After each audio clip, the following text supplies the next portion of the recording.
this is difficult to understand at your age, but tonight allows people a release for all the hatred and violence and aggression that they keep up inside them.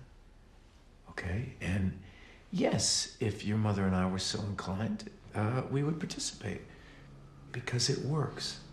It's really a story about a person who is mindfully delusional is deliberately not looking at the truth so that they can keep profiting from doing something that perhaps if they were to look at it more closely, they wouldn't do. You know? And I think in a lot of ways what's hard about him as a character is he's very much all of us, too.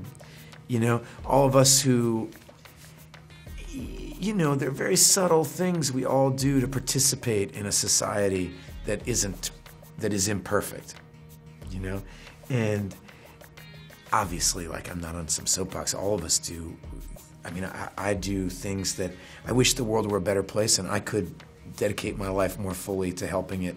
You know, I'm not some monk up here dedicating his life to feeding the poor, you know? And I like to make movies, you know? But what I think is interesting about this guy is he doesn't see himself as a bad guy.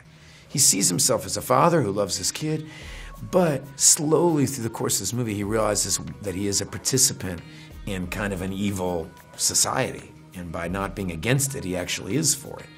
You know, and that's a very interesting idea. I mean, what's fun about this movie, or what's fun about any kind of science fiction to me, is it frees you up to think about ethics without thinking about politics, like who you're gonna vote for or what I mean, this is an extremely anti-violent, violent film.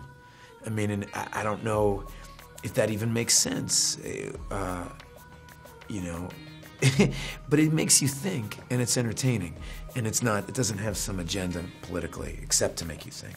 We start with the tropes first. We always start with what would be kind of a scary, fun, exciting movie, and this one happened to have a certain amount of social commentary that came along with it, and I love that. We don't specifically look for that, but I love that that exists in this movie. And James DeMonaco and I, James came up with the concept, and he and I have known each other for about 10 years. And as soon as he said this idea to us, I was like, we really look for movies that you can tell inexpensively, that are big concepts. So as soon as he pitched this idea to us, I was like, we gotta do that. So that's kind of how it came about. I always find masks terrifying. I don't care whether it's in some weird Chinese theater or somewhere. I always find them terrifying because there's anonymity to it, and I think that anonymity creates this false sense of confidence, you know, that you aren't going to be held accountable.